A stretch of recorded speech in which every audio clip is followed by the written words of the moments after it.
আদর্শের শেষ কথা থাকলেও রাজনীতির শেষ কথা কিছু নেই।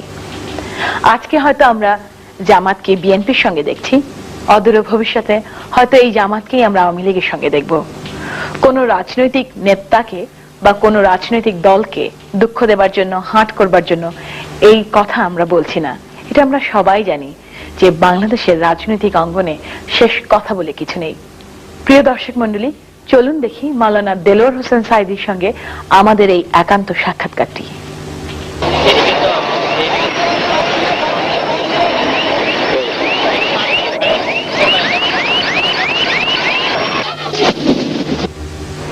আপনাকে অনেক ধন্যবাদ আমাদের স্টুডিওতে আসবার জন্য। আপনার কাছে আমার প্রথম যে প্রশ্নটি থাকবে, যে প্রশ্নটি করবার জন্য আমরা অনেকদিন ধরে অপেক্ষা করছিলাম, সেটি হচ্ছে আপনার সংসদ সদস্য পদ বাতিল ঘোষণা করা হয়েছে।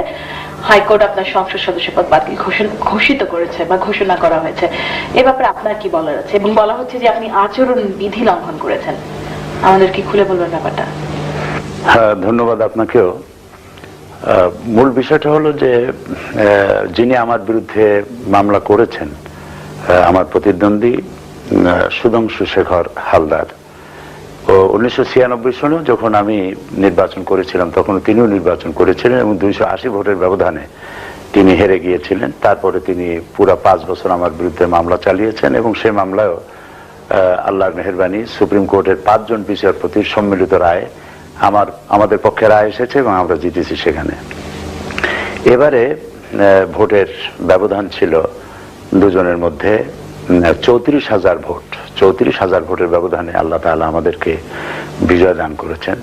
এরপরে উনি একটা মামলা দায়ের করেছেন। সেই মামলার মধ্যে তিনি রঙিন পোস্টারের কথা বলেছেন, যেটা আচরণ বিধিতে নিষেধ করা হয়েছে রঙিন পোস্টারের। আমি এটার জবাবে বলেছি যে রঙিন পোস্টার নির্বাচনের শিডিউল ঘোষণার অনেক আগে আমার এক ভক্ত তৈরি করে সেখানে পাঠিয়েছিল, যার মধ্যে কোনো সিম্বল ছিল না এবং ভোট দেওয়ার কোনো আপিল ছিল না।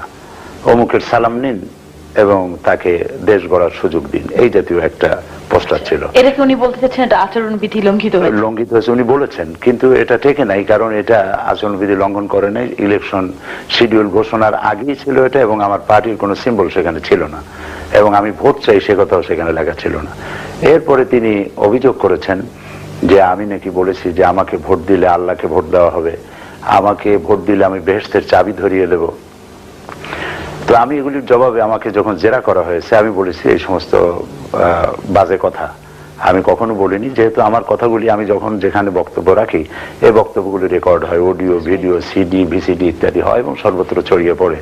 আমি আদালতকে বলেছি যে আপনি তার কাছে চাইতে পারেন যে আমার কোনো রেকর্ড তিনি দেখাতে পারেন কিনা, এই জাতীয় কথা আমি বলিনি।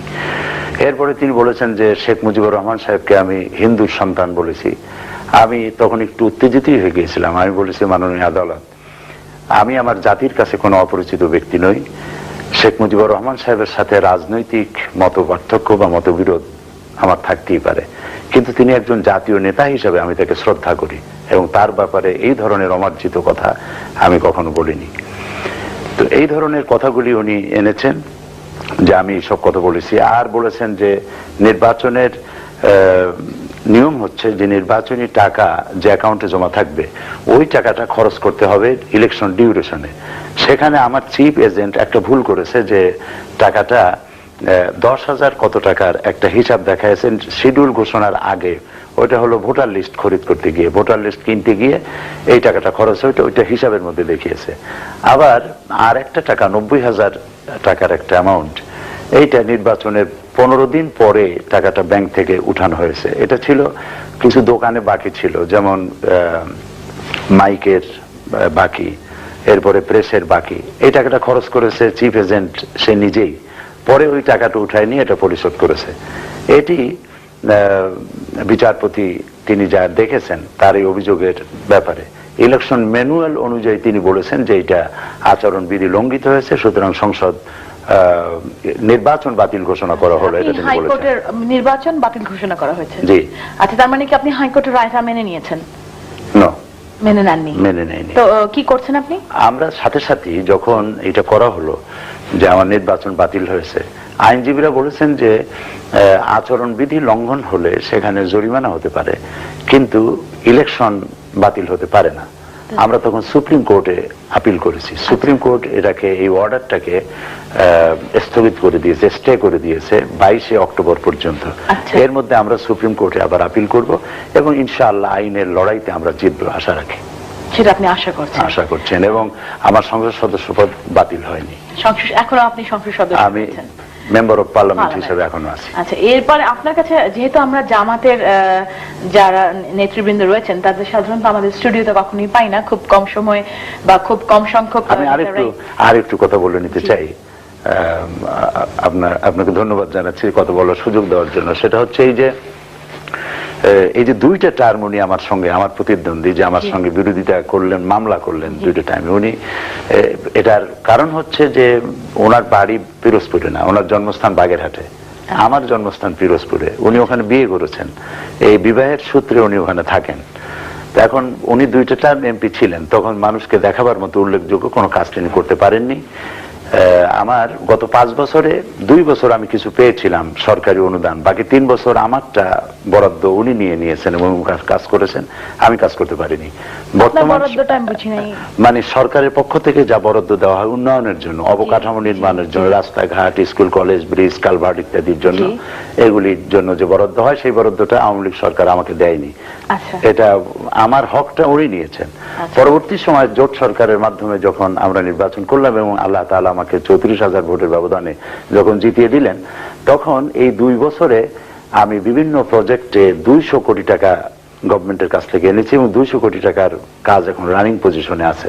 আমি যাতে কাজ করতে না পারি, আমার এলাকার যাতে উন্নয়ন না হয়, এই জন্যই তার প্রচেষ্টা। যেহেতু এরপরে তার কিছু বলার থাকবে না এবং নির্বাচনে আসাও তার জন্য অসম্ভব হয়ে পড়বে। মানে এই রাজনীতিটা ব্যক্তিগত পর্যায়ে পৌঁছে গেছে। জি, ব্যক্তিগত পর্যায়ে একটা হিংসা, একটা জেলাসি বলতে পারেন। জি, বাংলাদেশের রাজনৈতিক অঙ্গনে এটা খুব লক্ষ্য করা যায়। সেই জন্য উনি আমাকে বাধা দেওয়ার জন্য, টেনশনে থাকার জন্য, আমি যেন উন্নয়নের কাজ না করতে পারি, এটার জন্য তিনি এই প্রতিহিংসামূলক কাজ করে যাচ্ছেন। তবে এখন আমার বিরুদ্ধে যখন রায় হলো, এই রায়ের পরে তো পিরোজপুরে জনগণ মাঠে নেমে পড়েছে। হিন্দুরাও এই মিছিলে ছিলেন এবং হিন্দুরাও আমাকে ভোট দিয়েছিলেন নির্বাচনের সময়। তারপরে মহিলারা, পুরুষেরা। খুব ভালো লাগলো যে বাংলাদেশের সংখ্যালঘুরা আপনাকে ভোট দিয়ে নির্বাচিত করতে সাহায্য করেছে। এবং আমি এখানে আসার আগেই তো দুর্গাপূজার মিটিং করে আসছি আমি ডিসি সাহেবের কনফারেন্স হলে। সেখানে আমার জেলার, পুরা জেলার হিন্দুদের পূজা কমিটির সভাপতি, সেক্রেটারি, তারা সহ উপস্থিত ছিলেন এবং তারা সেখানে বক্তব্য রেখেছেন, আমি প্রিজাইড করেছি। তারা বলেছেন যে, আমার কথা বলেছেন যে উনি এমপি হওয়ার পর থেকে আমাদের এলাকায় কখনো কোনো সাম্প্রদায়িক সম্প্রীতি বিনষ্ট হওয়ার মতো কোনো কারণ ঘটেনি। আর আমি গত দুর্গাপূজায় তাদের জন্য সরকারের কাছ থেকে 60 মেট্রিক টন চাল আদায় করেছিলাম ওনাদের পূজার জন্য, যা অন্য কোনো জায়গায় হয়নি বলেই পত্রপত্রিকা লিখেছে। এবারও আমি তাদের জন্য পূজার জন্য সাহায্য সহযোগিতার ব্যবস্থা করে এসেছি। যেহেতু সংখ্যালঘুদের প্রশ্ন এসেই গেল, আমি আপনাকে একটা প্রশ্ন করতে চাই। সেটি হচ্ছে, আপনাদের কট্টর মৌলবাদী দল বলা হয় কেন? কারণটা কি? জামাত কেন একটা কট্টর মৌলবাদী দল? এটি প্রত্যেকেই যার যার বলার স্বাধীনতা আছে। না, পার্টিকুলারলি জামাতকেই কেন বলবে? বলছি, মানুষের প্রত্যেকেরই বলার স্বাধীনতা আছে। সেই বলার মুখ নিয়ে রাজনৈতিক প্রতিহিংসার কারণেই জাতীয় কথা বলতে পারে। বাস্তবতার সাথে এর কোনো মিল নেই। আমরা যদি কট্টর মৌলবাদী একটা কিছু হতাম, তাহলে তো আমি আপনাকে বললামই যে আমাকে আমার মিটিং এ হিন্দুরা থেকেছেন, আমার মিছিলে থেকেছেন, আমার মঞ্চে বক্তব্য রেখেছেন। এটা কেমনে হলো? কাজে আমরা কট্টর মৌলবাদী বলতে যা বুঝায়, আমরা অমন কিছু নই। ঠিক কট্টর মৌলবাদী দলটা কি তাহলে? মানে কাদের আমরা বলতে পারি যে কট্টর মৌলবাদী সংগঠন বা এরা কট্টরপন্থী মৌলবাদী? আপনি কি একটু উদাহরণ দিবেন? আমি তো কট্টর মৌলবাদী আসলে আমি নিজেও বুঝতেছি না যে জিনিসটা কি। আমি প্রতিবাদ এই জন্য করছি যে কট্টর মৌলবাদী বলতে বোঝানো হয় এরকম একটি দলকে যারা ধর্মান্ধ, যারা ডানে বাই কিছুই তাকায় না, চোখ বুঝে যা খুশি তাই করতে থাকে ধর্মের নামে। এদের কি বোধহয় কট্টর ধর্মপন্থী মৌলবাদী বলা হতে পারে? আমরা সেরকম দল নই। আপনারা সেরকম দল না। আমরা, ইসলাম হচ্ছে সর্বাধুনিক, এর থেকে আধুনিক, এর থেকে মডার্ন আর কোনো ধর্মই হতে পারে না। যে ধর্ম মানুষকে নারীর অধিকার দিয়েছে, শ্রমিকের অধিকার দিয়েছে, সাদা এবং কালো মানুষকে একই প্ল্যাটফর্মে দাঁড় করিয়েছে, শ্রমিকদের অধিকার আদায় করেছে। কাজী ইসলামে কট্টর মৌলবাদ বলে কোনো জিনিস নেই। ইসলামকে আমরা যতটুকু জানতাম বা জানি বা সারা পৃথিবীতে ইসলাম সম্পর্কে যে ধারণা রয়েছে, ইসলামকে অবশ্যই একটি মডারেট মডারেট ধর্ম বলা হয়েছে, কিন্তু বর্তমান শাসন ব্যবস্থা বা বর্তমান বিশ্বের দিকে তাকালে এরকম কি মনে হয় না ইসলাম হচ্ছে একটা সন্ত্রাসী সংগঠন? ইসলামকে এরকম বদলে দেওয়া হয়েছে, বা ইসলাম সম্পর্কে সারা বিশ্বের মানুষের, বা ইসলাম কোন একটা মুসলমান নামের সঙ্গে অত্যন্ত হেট্রেড জড়িত? না, কারণ এটা কি ওয়েস্টার্ন সিভিলাইজেশনের একটা পার্ট? আপনি কি বলবেন, মানে আপনি ব্যাপারটাকে কিভাবে দেখছেন? আমি বলতে চাই যে কোন ব্যক্তির আচরণকে অথবা কোন সংগঠনের আচরণকে ইসলামের উপরে চাপিয়ে দেওয়া এটি একটি দুর্ভাগ্যজনক। ইসলামকে ইসলাম দিয়েই চিনতে হবে। যে যে ধরনের চশমা পরবে, লেন্সটা যে রঙের হবে, পৃথিবীটাকে সে রঙেই দেখবে। সুতরাং ইসলামকে জানতে হলে কার্ল মার্কস, লেনিন, মাও সেতুং, রবীন্দ্রনাথ দিয়ে ইসলাম চেনা যাবে না। ইসলামকে জানতে হলে কোরআন এবং হাদিস থেকেই স্পষ্টভাবে জানা যাবে। সেই জন্য যারা ইসলামকে মৌলবাদ বা কট্টর মৌলবাদী বলে, অথবা ইসলামের গন্ধ শুধুমাত্র কি বলে টেরোরিজমের গন্ধ শুধু ইসলামের মধ্য দিয়ে আসে, আর কোথাও টেরোরিজম নাই, এই কথা তো একমত হওয়া যায় না। যেমন আমেরিকা টেরোরিস্টদের বিরুদ্ধে তারা তাদের সংগ্রাম অব্যাহত রাখছে, তারা বলছেন। আমরা আমেরিকার সাথে দুনিয়ার সন্ত্রাসকে নির্মূল করার জন্য আমেরিকার এই স্লোগানের সাথে একমত, কিন্তু তাদের নীতির সাথে একমত হতে পারি না এই কারণে যে তারা টেরোরিস্ট খুঁজতে শুধুমাত্র মুসলমান ছাড়া কারোর মধ্যে টেরোরিস্ট খুঁজে পায় না, ইসলাম ছাড়া কারোর মধ্যে টেরোরিজম খুঁজে পায় না। আপনি নিশ্চয়ই জানেন যে আমেরিকা একটা লিস্ট করেছে টেরোরিস্ট কান্ট্রির, তার মধ্যে সুদান আছে, ইরাক আছে, পাকিস্তান আছে, তার ভিতরে কি বলে চেচনিয়া আছে, বিভিন্ন দেশ সামিল তারা করেছে, ইরান আছে। কিন্তু টেরোরিজমের উপর দিয়ে জন্ম হলো যে রাষ্ট্রটির, সেই রাষ্ট্রটির নাম নাই, ইসরায়েল নামের মধ্যে নাই। তো সেই জন্য কোন ব্যক্তির আচরণ অথবা কোন সংগঠনের আচরণকে ইসলামের উপরে চাপিয়ে দিয়ে ইসলামকে দোষারোপ করা এটি সঠিক নয়। তালেবানদের আপনারা কিভাবে দেখেন? তালেবান সংগঠন ছিল, তালেবান সরকার ছিল, তাদের সঙ্গে আপনাদের সম্পর্ক কিরকম ছিল, বা তালেবান এই শাসন ব্যবস্থাকে আপনারা কিভাবে দেখেছেন? তালেবান শব্দের অর্থ হচ্ছে ছাত্র। তো ছাত্ররা তো ভুল করতেই পারে। এখন আফগানিস্তানে যারা তালেবান ছিল, এদের ব্যাপারে আমাদের দেশে কে বা কারা একটা স্লোগান দিয়েছিল এক সময় যে আমরা হব তালেবান, বাংলা হবে আফগান। আমরা এটার বিরুদ্ধে বক্তব্য রেখেছি যে বাংলাদেশকে কখনো তালেবান অথবা আফগানকে মডেল করার কোনো যৌক্তিকতা নাই। আমরা মুসলমান হিসেবে, আর বাংলাদেশ হচ্ছে মুসলিম সংখ্যাগরিষ্ঠ দেশ, পৃথিবীর দ্বিতীয় অথবা তৃতীয় মুসলিম সংখ্যাগরিষ্ঠ দেশ। আমাদের আদর্শ হচ্ছে মোহাম্মদ রাসূলুল্লাহ সাল্লাল্লাহু আলাইহি সাল্লাম, তিনি যে আদর্শ দিয়ে মদিনা ইসলামী রাষ্ট্র কায়েম করেছিলেন সেটা। সুতরাং তালেবানরা আমাদের আদর্শ নয়। তারা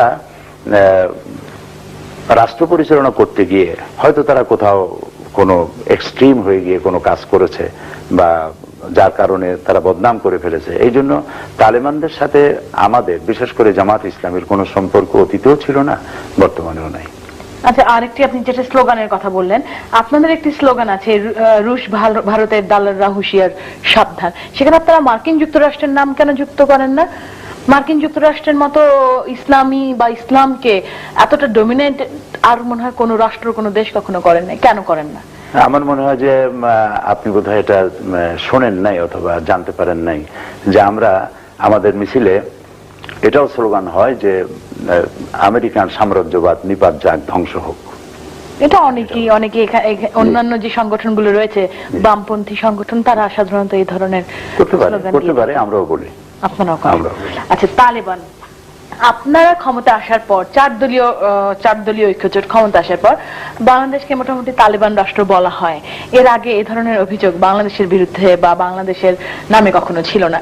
এটার কারণ যে আপনারা নিজেদের মডারেট বললেও আপনাদের ইমেজটা বাইরে কট্টরপন্থী মৌলবাদী ইসলামিক দল। এই কারণে কি বলা হচ্ছে যে বাংলাদেশ তালেবান রাষ্ট্র? এটি একটি রাজনৈতিক ষড়যন্ত্র বলেই আমরা মনে করি। এই প্রচারটা বিরোধী দলীয় নেত্রী, মাননীয় বিরোধী দলীয় নেত্রী, তিনি এই শব্দটি বাইরে এসে প্রচার করেছেন এবং দেশেও বলেছেন যে সরকারে তালেবান আছে। সরকারের পক্ষ থেকে চ্যালেঞ্জ করা হয়েছে যে তালেবান মন্ত্রী অথবা এমপি কে, তাদের নাম বলা হোক। ওনারা সে নাম বলেন নাই। ওনারা একথাও বলেছেন যে বর্তমান সরকার, জোট সরকার ক্ষমতায় আসার পর দেশে সাম্প্রদায়িক শক্তি, সাম্প্রদায়িক সম্প্রীতি বিনষ্ট হয়েছে, সংখ্যালঘুদেরকে মারধর করে তাদেরকে দেশ থেকে তাড়িয়ে দেওয়া হয়েছে, সংখ্যালঘুদেরকে 71 সনে পাকিস্তানি হানাদারেরা যে বর্বরতার পরিচয় দিয়েছে বাংলাদেশে, তদানীন্তন পূর্ব পাকিস্তানে, বর্তমান সরকার এসেও সংখ্যালঘুদেরকে সেইভাবে অত্যাচার করেছে, মারধর করেছে, বিতাড়িত করেছে ইত্যাদি, এই কথাগুলি তারা বলেছেন। এটি খুবই দুর্ভাগ্যজনক যে আপনি নিশ্চয়ই জানেন যে দেশ 32 বছর স্বাধীন হলো। আমাদের দেশে বিদেশের অনেক রাষ্ট্রপ্রধান, প্রধানমন্ত্রীরা আমাদের সফর করেছেন, তাদের দেশে অনেক সমস্যা আছে, কিন্তু তারা কখনোই তাদের নিজের দেশের সমস্যার কথা আমাদের দেশের সরকারের কাছে, জনগণের কাছে বলেনি। বরং এ ধরনের কোনো ঘটনা যদি ঘটে থাকে, আমি আজকে বলবো যে এ ধরনের ঘটনা ঘটে নাই, যদি ঘটে থাকে তাহলে বিরোধী দলীয় নেত্রী এবং তার দলের নেতৃবৃন্দ, তাদের জায়গা রয়েছে পার্লামেন্টে, তারা পার্লামেন্টে বলতে পারতেন। তারা পার্লামেন্টের প্রবলেমটা হচ্ছে কি, পার্লামেন্টের আপনারা যত শক্তিশালী, কারণ আপনারা 4 দলীয় ঐক্যজোটের সদস্য, বিরোধী দল ততটা না। এটা ঠিক নয়। উনি বিরোধী দলের নেত্রী এবং ডাকসেটের নেত্রী, অত্যন্ত যোগ্যতা সম্পন্ন নেত্রী, এবং জাতির কাছে তিনি পরিচিত, বিশেষ করে মরহুম শেখ মুজিবুর রহমান সাহেবের সন্তান হিসেবে পরিচিত, তার একটা ইমেজ রয়েছে। উনি পার্লামেন্টে কথা বলতে পারেন, কিন্তু মাইকি দেওয়া হয় না, তিনি কথা বলবেন কি করে? আমি সাক্ষী। আপনি যদি আমার কথা বিশ্বাস করেন তাহলে আমি ঠিক এভাবেই বলবো যে আমার উপস্থিতিতে উনি ফ্লোর নিয়েছেন, কথা বলেছেন, কথা বলা শুরু করেছেন। কোনো বিধি নেই ওখানে, নিয়ম হচ্ছে বিধি মোতাবেক কথা বলা, বিধি ছাড়াই কথা বলা শুরু করেছেন। কথা বলতেছেন, স্পিকার সাহেব বলছেন যে অনুগ্রহ করে সংক্ষেপ করেন, মেহেরবানি করে সংক্ষেপ করেন। এরকম উনি 10 মিনিট, 20 মিনিট, 30 মিনিট, 40 মিনিট, আমি আমার নিজের চোখে আমি উপস্থিত থেকে দেখেছি 50 মিনিট পর্যন্ত কথা বলেছেন। তারপরেও যখন উনি থামতেছেন না, এরপরে উনি স্পিকার সাহেব ওয়ার্নিং দিয়েছেন যে আপনি যদি না থামেন তাহলে আমি মাইক বন্ধ করে দিতে বাধ্য হব। তারপরে উনি মাইক বন্ধ করে দিয়েছেন। তখন উনি বলছেন যে আমাদেরকে যখন কথাই বলতে দেওয়া হবে না তখন আমরা হাউসে থাকবো না। এটা তো ঠিক না। পার্লামেন্টের কিছুটা নিয়ম নীতি আছে, রুলস অফ প্রসিডিওর আছে, সেই রুলস অফ প্রসিডিওর মেনে নিয়েই প্রত্যেককে কথা বলা উচিত এবং এই আচরণ বিধি মেনে চলা উচিত। উনি সেটা করেননি। যাক, আমি যেটা বলতেছিলাম সেটা হলো যে দেশে তালেবান আছে এবং সংখ্যালঘুরা নির্যাতিত হচ্ছে, এই কথা উনি দেশে বিদেশে সমানে ছড়িয়েছেন। কিন্তু আপনি যদি, আমি আপনাকে একটু থামিয়ে দিচ্ছি, আপনি বলবেন। আর শুধুমাত্র উনি ছড়ান নাই, আপনি যদি এখানকার পেপারগুলো দেখেন, এখানকার গার্ডিয়ান থেকে আরম্ভ করে বেশ কিছু এরকম ওয়ার্ল্ড রিকগনাইজড জার্নাল দেখেন, আপনি দেখবেন আমাদের দেশের সংখ্যালঘুরা যে নির্যাতিত হচ্ছে তার উপর বিভিন্ন রকম আর্টিকেল প্রায় এসে লেখা আসছে। আপনি এটাকে অস্বীকার করবেন? আমি অস্বীকার তো করবোই। কেন করবে? এই কারণে, যেহেতু আমি বাংলাদেশের, সেখানে আমি থাকি এবং আমি নিজে সাক্ষী, একজন জনপ্রতিনিধি, পার্লামেন্টের কথা বলি, সারা দেশ আমি সফর করি। আপনাকে নিরপেক্ষ হতে হবে। আপনাকে নিরপেক্ষ হতে হবে। আমি এখন একজন নিরপেক্ষ বাংলাদেশী হিসেবে বলছি যে আমার নিজের দেখা যেটা, গার্ডিয়ান পত্রিকার সাংবাদিকরা এখান থেকে তাদের সাপ্লাই করা কোনো খবর যদি পরিবেশন করে, পত্রিকার খবর অথবা কোনো নিউজ, এটা তো ওহির সমান মর্যাদা রাখে না, যেটা বিশ্বাস করতেই হবে। এরকম তুলনাতেই আমরা যাব না, এরকম তুলনাতেই আমরা যাব না। তারপরেও যেহেতু বর্তমান বিশ্বে পেপারগুলো বা কিছু কিছু পেপারের গ্রহণযোগ্যতা এত, আমরা মনে করি যে হ্যাঁ, এই ধরনের পেপারে আসলে, যেমন বাংলাদেশের অনেক পেপার দেখলে আমরা বুঝি এটা আওয়ামী লীগ কেন্দ্রিক পেপার, অর্থাৎ আওয়ামী লীগের নিউজটা ফলো করে ছাপা হবে, বিএনপি পেপার বিএনপির ফলো করে ছাপা হবে। কিন্তু গার্ডিয়ান সম্পর্কে এই ধরনের অভিযোগ সাধারণত কেউ করে না। অর্থাৎ গার্ডিয়ানে যদি কখন কোনো নিউজ আসে বা এরকম কিছু জার্নাল আছে, যখন আসে তখন আমরা তার গ্রহণযোগ্যতাটা হয়তো একটু বেশি ধরি। হ্যাঁ, ধরা যেতে পারে, কিন্তু আমি বলতে চাইবো যে গার্ডিয়ান হোক, টাইমস হোক বা ফার ইস্টার্ন ইকোনমিক রিভিউ হোক, যে সমস্ত বড় বড় নাম করা পত্রিকা পৃথিবীতে আছে, এই পত্রিকাগুলি কারা পরিচালনা করেন, এর পলিসি কি, তারা কি মুসলমানদের পক্ষে কোনো কথা বলবে? এমনও তো হতে পারে যে যেহেতু এটা পৃথিবীর দ্বিতীয় বৃহত্তম মুসলিম দেশ এবং অতীতের সরকার যারা এর আগে ছিল তারা ইসলামকে সাপ্রেস করার জন্য চেষ্টা করেছে, আলেম ওলামাদেরকে গ্রেফতার করেছে। আওয়ামী লীগ তার আমলে, শাসন আমলের শেষ দিকে এসে পাবলিক সিকিউরিটি অ্যাক্ট, এই অ্যাক্ট বলে 26,000 আলেমদেরকে গ্রেফতার করেছে। আওয়ামী লীগ এটা কেন করবে? আপনার কেন মনে হয়, মানে আওয়ামী লীগ কেন ইসলামের বিপক্ষে যাবে? কারণ আওয়ামী লীগের অধিকাংশ নেতৃবৃন্দ মুসলমান। যদি সেটাই হয়ে থাকে, যদি সেই কারণে হয়ে থাকে, আওয়ামী লীগ কেন করবে? আওয়ামী লীগের লাভটা কি? আওয়ামী লীগের ভোট দরকার বাংলাদেশি মুসলমানদের। আওয়ামী লীগের কাছে বাংলাদেশি মুসলমানদের সকলের ভোট প্রয়োজন হতো যদি তাদের একটা ফিক্সড ডিপোজিট না থাকতো। তাদের একটা ফিক্সড ডিপোজিট আছে, সেটা হলো মাইনরিটি ভোটগুলি অলমোস্ট তারাই পেয়ে থাকেন। কেন আপনি মাত্র বললেন আপনার মিটিং এ হিন্দুরা আসেন, নন মুসলমানরা আসেন, আমি সেজন্য আমি অলমোস্ট শব্দ ব্যবহার করি। জি অবশ্যই। কেন আওয়ামী লীগ, তার মানে কি আওয়ামী লীগ কি তাদের সুযোগ সুবিধা বেশি দেন যেটা আপনারা দেন না? আপনারা তো সাপ্রেস করেন। না, সেটা নয়। তাহলে মূল বিষয়টা হলো যে আওয়ামী লীগ সেকুলারিজমে বিশ্বাসী। আপনি সেকুলারিজমে বিশ্বাসী না? আমিও বিশ্বাসী নই, ইসলামও বিশ্বাসী নয়। মানে কি আমাদের খুলে বলেন, কেন বিশ্বাসী না? সেকুলারিজম সবার আগে মানুষ সত্য, তার উপরে নাই, এরকম একটা কথা তো আছে। হ্যাঁ, এটা কোনো কবির কথা। হ্যাঁ, তারপরেও মানুষ সৃষ্টির শ্রেষ্ঠ জীব, ইসলাম আপনাকে বলেছে। আমি মুসলমান হিসেবে যেটা, আপনি আমরা সবাই মুসলমান হিসেবে যেটা বলতে চাই যে সেকুলারিজম শব্দের অর্থ কি? সেকুলারিজম এই শব্দের অর্থই হচ্ছে ধর্মবিরোধিতা এবং ধর্মহীনতা। দুনিয়ার সব ডিকশনারি এটাই বলে যে সেকুলারিজমের অর্থ হচ্ছে ধর্মহীনতা। তো তারা একটা দলিল আনে যে ধর্ম নিরপেক্ষ করতে হবে, কারণ কোরআন শরীফে আছে লাকুম দীনুকুম ওয়ালিয়া দিন। তারা এই আয়াত নাজিলের শানে নজুল জানেন না বলে এই কথাটা তারা বলেন। এটা শানে নজুল হচ্ছে যে নবী করিম সাল্লাল্লাহু আলাইহি সাল্লামকে কাফেরেরা বলছিল যে মুহাম্মদ সাল্লাল্লাহু আলাইহি সাল্লাম, তুমি আমাদের মূর্তিগুলোকে কিছুদিনের জন্য প্রণাম করো, আমরাও কিছুদিন তোমাদের মসজিদে গিয়ে আল্লাহকে সেজদা করে আসবো, আমরা ধর্মকে 50-50 করে ভাগ করে নেই। তখন এই আয়াতটা নাজিল হলো।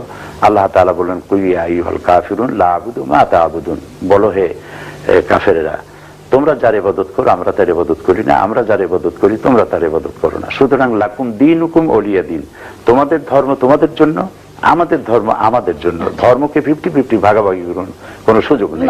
এই দৃষ্টিভঙ্গিতে সেকুলারিজম মুসলমানদের জন্য করা গ্রহণযোগ্য নয়। কারণ কোরআন শরীফে আরেকটি আয়াতে আল্লাহ পাক বলেছেন আফাতুমিনুনা বিবাদিল কিতাব ওয়া তাকফুরুনা বিবাদ, কোরআনের কিছু কথা তুমি মানবে আর কিছুকে মানবে না, তাহলে তো তোমার জন্য শাস্তি, প্রচন্ড শাস্তি রেখেছে আল্লাহ তাআলা বলেছেন। একটু শেষ করি। এটা এই জন্য যে সেকুলারিজমে যারা বিশ্বাসী, পার্থক্যটা কি? তাদের কথা হচ্ছে যে আমরা নামাজ রোজাটা করব আল্লাহর কথা মতো, হাদিস মতো, কোরআন মতো, কিন্তু আমার ব্যক্তি জীবন, আমার পারিবারিক জীবন, আমার এডুকেশন, আমার পররাষ্ট্র নীতি, আমার স্বরাষ্ট্র নীতি ইত্যাদি আমি আমার ইচ্ছা মাফিক অথবা আমার দলের মাফিক আমি করব। কিন্তু কোরআনে যে ব্যক্তি মুসলমান, যে ব্যক্তি পড়েছে লা ইলাহা ইল্লাল্লাহু মুহাম্মাদুর রাসূলুল্লাহ, এই কালেমা যে উচ্চারণ করেছে, মনে প্রাণে বিশ্বাস করেছে, সে তার জীবনকে দুইটা ভাগ করতে পারে না, একমুখী হতে হবে। যে আল্লাহর কথা মতো আমি নামাজ পড়বো, সেই আল্লাহর কথা মতো পার্লামেন্ট চালাতে হবে না। আমি আল্লাহকে বিশ্বাস করি, আল্লাহ বিশ্বাস করি, ইসলাম ধর্মকে বিশ্বাস করি। আমি যিনি নন মুসলিম তাকে অস্বীকার করব, তাকে অবিশ্বাস করব, তাকে ট্রিট করব, তাহলে কেন এই ব্যাপারটা কেন? এইটা তো এরকম যে নন মুসলিমদের ব্যাপারে নবী করিম সাল্লাল্লাহু আলাইহি সাল্লাম বলেছেন যে সংখ্যাগরিষ্ঠ মুসলিম এলাকায় যারা সংখ্যালঘু তাদের প্রতি সদাচরণ করবে। যদি কেউ তাদের উপরে জুলুম করে, তাহলে আমি নবী সাল্লাল্লাহু আলাইহি সাল্লাম, আমি কিয়ামতের দিন সংখ্যাগরিষ্ঠ মুসলিমদের বিপক্ষে অবস্থান নিয়ে সংখ্যালঘুদের পক্ষে আল্লাহর দরবারে মামলা দায়ের করব। এই জন্য মুসলমানরা যে দেশে বেশি, সেই দেশে সব থেকে অমুসলিমরা সব থেকে বেশি নিরাপদ।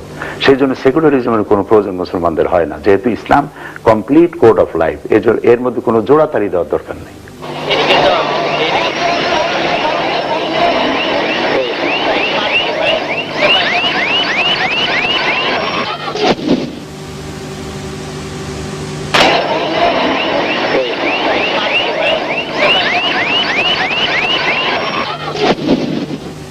যেটা বলতেছিলাম আমরা, যে আওয়ামী লীগ সবসময় সংখ্যালঘুদের ভোট পায়, এই ব্যাপারটা আমরা ক্লিয়ার না, যেখানে আপনারা পান না বা বিএনপি পায় না, এটা খুব দুঃখজনক না? কেন আপনারা ইসলামকে আমরা শ্রেষ্ঠ ধর্ম বলছি, আপনি মানবাধিকার আইনের প্রতি পূর্ণ আপনার আস্থা রয়েছে, আপনার মিটিং মিছিলে সংখ্যালঘুরা আসছেন, সেখানে কেন আওয়ামী লীগ কেন ভোট পাবে না? আওয়ামী লীগ তাদেরকে, যেহেতু সে সেকুলারিজম করে, সে ধর্মনিরপেক্ষতার কথা বলে, এবং আওয়ামী লীগ একটা বিশেষ দেশের প্রতি আকৃষ্ট, আর ওই সংখ্যালঘুরাও একটা বিশেষ দেশের প্রতি আকৃষ্ট। সেই জন্য মিলটা হচ্ছে না, এটা মিলটা তাদের সেই সাংঘাতিক রকম। সেই জন্য এই মিলের কারণেই এই মিলের কারণেই তারা এই কাজটি হ্যাঁ, করে থাকে। আওয়ামী লীগকে যদি বলা হয় যে ভারতীয় দালাল, অন্যান্য দলগুলো, আমি দালাল শব্দ বললাম না, আমি বলছি যেটা বহুল প্রচলিত, এবং সেখানে এটা জানে সকলেই। অন্যান্য দলগুলোকে বলতে হয় যে পাকিস্তানি অনুচর, পাকিস্তানি দালাল। এইটা কেন? দেশ আমাদের একটা, আমরা হাফ হয়ে যাচ্ছি, অর্ধেক যাচ্ছি পাকিস্তান, অর্ধেক যাচ্ছি ভারত, এই কারণটা কি? এটা আমি we have to have our own identity. না, এটা ঠিক আছে, কিন্তু আমি পাকিস্তানে যদি আওয়ামী লীগ না করি তাহলে আমি হয়ে যাচ্ছি পাকিস্তানি অনুচর, আমি যদি আওয়ামী লীগ করি তাহলে আপনি আমাকে ভারতীয় দালাল বলবেন কেন? কেন? Why not? আমার বাংলাদেশি, আমি বাংলাদেশে বসবাস করি, জাতিতে আমি বাঙালি, দেশ আমার বাংলাদেশ, সেখানেও আমরা বাংলাদেশি বাঙালি নিয়েও তো আমাদের বিভিন্ন রকম সমস্যা। মূল বিষয়টা হচ্ছে যে যদি কাউকে বলা হয় যে ভারতের দালাল, জি, আর যদি তা প্রমাণ করা না যায়, জি, তাহলে যে দাবি করবে বা এই ব্লেমটা যে দেবে সে মিথ্যা কথা বলল। আর যদি বলা হয় পাকিস্তানের অনুচর, তার সাপোর্টে তার প্রমাণ থাকতে হবে। যদি পাকিস্তানের দালাল কাউকে বলা হলো, তাহলে তার প্রমাণ দিতে হবে। আর যদি ভারত ঘেঁষা প্রো ইন্ডিয়ান অথবা ভারতের দালাল যদি বলা হয়, আপনি আমার কাছে প্রমাণ চান, আমি প্রমাণ দেই। আচ্ছা, দেন, প্রমাণ দেন। আপনারা আওয়ামী লীগকে কেন বলছেন ভারতীয় অনুচর? আমি অনুচরও বলবো না, দালালও বলবো না, আমরা বলবো ভারতের প্রতি, আচ্ছা, নিজের দেশের চাইতে ভারতের প্রতি একটু বেশি কমিটেড, একটু বেশি আকৃষ্ট। সেটা ওই ব্যাখ্যা ওনারাই ভালো দিতে পারবেন। আমি মুক্তিযুদ্ধের সময় ভারত আমাদের সাহায্য করেছিল বলে? মুক্তিযুদ্ধের সময় ভারত একটা আড়তদারি ব্যবসা করেছে, যুদ্ধ করেছে আমার দেশের সন্তানেরা। এখান থেকে যারা গেছে তাদেরকে তারা একটা আড়তদারি ব্যবসার মতো করেছে, ওখানে করে একটু বলি একটু সহযোগিতা করেছে। হ্যাঁ, করে নিয়ে তারা কাজটা করেছে কি দেখুন, তারা দেশ স্বাধীন হওয়ার সাথে সাথে যখন পাকিস্তানি আর্মিরা সারেন্ডার করলো, তারা দেশের মধ্যে প্রবেশ করে নিয়ে সমস্ত ব্যাংকগুলি লুট করলো এবং সমস্ত ক্যান্টনমেন্ট থেকে অস্ত্র লুট করলো। সর্বপ্রথম 9 নম্বর সেক্টরের কমান্ডার বীর মুক্তিযোদ্ধা মেজর জলিল, নিশ্চয়ই আপনার বাড়ি বরিশালে, যখন বলেছেন আপনি নিশ্চয়ই তাকে চেনেন, এবং মুক্তিযুদ্ধের গৌরব তিনি। একজন মুক্তিযোদ্ধা গ্রেপ্তার হয়েছেন এই অপরাধে যে ভারতের এই চুরি এবং ডাকাতির বিরুদ্ধে অবস্থান নিয়েছিলেন বলে আমরা তাকে নিয়ে গৌরব করতে পারি, মেজর জলিলকে নিয়ে। সুতরাং এটাই হলো মূলীভূত কারণ যে ভারত সহযোগিতা করছিল, একটা স্বার্থ ছিল তার সামনে, সেই স্বার্থটা অবশ্যই। কিন্তু এই যে ভারত যে সহযোগিতা করেছে, এর জন্য কি ভারতের প্রতি আপনারা কৃতজ্ঞতা প্রকাশ করবেন না? আমি কৃতজ্ঞতা প্রকাশ করতাম বা আমরা করতাম যদি আমার দেশের সন্তানেরা যুদ্ধে অংশ না নিত, পুরোপুরি তার উপরে নির্ভর করতো। পুরোপুরি তার উপর নির্ভর করে না, আমার দেশের সন্তানেরা খাইয়ে না খাইয়া যুদ্ধ করেছে এবং যুদ্ধে বিজয় ছিনিয়ে এনেছে। আচ্ছা, আওয়ামী লীগের বিরুদ্ধে আপনারা বর্তমানে কথা বলছেন, এর আগে আপনাদের সঙ্গে আওয়ামী লীগের আমরা জোট দেখেছি, নানা রকম আতাত দেখেছি, রাজনৈতিক অঙ্গনে আওয়ামী লীগ আপনাদের বন্ধুও ছিল, এখন বর্তমানে শত্রু। সবসময় রাজনীতিতে জামাত বা আপনারা একটি সুবিধাজনক অবস্থানে থাকেন। কখনো বিএনপি আওয়ামী লীগের যুদ্ধে আপনারা কখনো বিএনপি, কখনো আওয়ামী লীগ, এটা আমরা প্রথম থেকে দেখে আসছি। তো আপাতত আপনারা বিএনপির সঙ্গে রয়েছেন এবং অত্যন্ত শক্ত এবং সুবিধাজনক স্থানে রয়েছেন। নিয়ার ফিউচারে আপনাদের কবে আমরা আওয়ামী লীগের সঙ্গে দেখবো? বাংলাদেশের রাজনৈতিক পরিস্থিতি আবার উত্তপ্ত হয়ে উঠেছে। আওয়ামী লীগের সাথে কখনো দেখেছেন, কখনো বিএনপির সাথে, না এই যে কথাটা বললেন, না এরশাদ সাহেবের সাথে আমাদের দেখলেন কখন? এরশাদ সাহেবের সঙ্গে আপনাদের আতাত হয়নি? না, আমরা তো এরশাদ সাহেবের স্বৈরাচার বিরোধী তো আন্দোলন তো আমরাই করলাম। বিএনপি কে যখন 96 এর ইলেকশন থেকে হটালেন, তখন তো আপনারা মোটামুটি সব জোটবদ্ধই ছিলেন। আপনার প্রশ্ন তো শেষ হয়েছে, আমাকে বলতে দিন এবার। যেহেতু আপনি আমাকে কোশ্চেন করলেন না। জি, এরশাদের সঙ্গে আমাদের ওইরকম আতাত কখনো হয়নি। আওয়ামী লীগের সাথে আমাদের সম্পর্কটা যে ছিল সেটা কিসের, সেটা দেখতে হবে। সেটা হচ্ছে caretaker conception, caretaker government. Caretaker গভর্নমেন্টের কনসেপশন ছিল জামাত ইসলামের সাবেক আমির অধ্যাপক গোলাম আজম, এটি ছিল তার দেওয়া একটি কনসেপশন। এইটির উপরে আওয়ামী লীগ একমত হলেন আমাদের সাথে। আমরা যে আন্দোলনটা গড়ে তুললাম সেই আন্দোলনের সাথে আওয়ামী লীগ এসে একমত হয়েছেন এবং আমরা স্বৈরাচারকে সরাবার জন্য ঐক্যবদ্ধ হয়েছিলাম তখন। এটা কথাটা এরকম নয় যে আওয়ামী লীগের বানানো কোনো আন্দোলনে আমরা শরীক হয়েছি, বরং আপনি এটাই বলতে পারেন যে আমাদের তৈরি করা আন্দোলনে আওয়ামী লীগ শরীক হয়েছে। যাই হোক, একসাথে কাজ করেছেন আওয়ামী লীগ এবং জামাত। হ্যাঁ, আচ্ছা, করেছেন সেটাই। এরপরে অদূর ভবিষ্যতে রেজাল্ট ভালো হয়েছে যে স্বৈরাচারের পতন হয়েছে এবং একটা গণতান্ত্রিক পরিবেশ, ইলেকশনেও দেখলাম একটা গণতান্ত্রিক পরিবেশ আসছে। 96 রাজনীতি তো কোনো শেষ কথা নাই। না। যখন আন্দোলন কিন্তু আদর্শের শেষ কথা রয়েছে, রাজনীতির শেষ কথা নাই, আদর্শগত কিছু মিল থাকতে হবে। আপনারা আমি যেটা আপনার কাছে প্রশ্ন ছিল সেটা হচ্ছে মানে বাংলাদেশের রাজনৈতিক অঙ্গনে আমরা আবারও দেখছি নানা রকম সমস্যা, উত্তপ্ত হয়ে উঠেছে বাংলাদেশের রাজনৈতিক প্রেক্ষাপট। এই মুহূর্তে আপনারা 4 দলীয় ঐক্য জোটে রয়েছেন, ভবিষ্যতে কি আপনারা আওয়ামী লীগে যোগ দেবেন? এটার কোনো সম্ভাবনা আছে বলে মনে করি না। কোন রকম আপনাদের আতাত কোন রকম জোট গঠন হবে না আশা করছেন না? আমি মনে করি না, এই মুহূর্তে মনে করছি না। তবে রাজনীতির তো কোনো শেষ কথা নাই। না না না, কিন্তু আদর্শগত দিক থেকে আপনারা আওয়ামী লীগ পৃথিবীর উত্তর মেরু এবং দক্ষিণ মেরু। এটা ঠিক আছে, এটা ঠিক আছে, কিন্তু আমি একটা দৃষ্টান্ত আপনাকে দেই। আমরা ধরুন হোয়াইট চ্যাপেল থেকে, আমি একটু বলি, আমরা গ্রিন স্ট্রিট, আমরা ধরেন যে হোয়াইট চ্যাপেল থেকে গ্রিন স্ট্রিটে যাব, একটা মাত্র রাস্তা, এই রাস্তা দিয়ে যাচ্ছি, পথে দেখা গেল যে একটা গাছ কেটে কেউ ফেলে রেখেছে।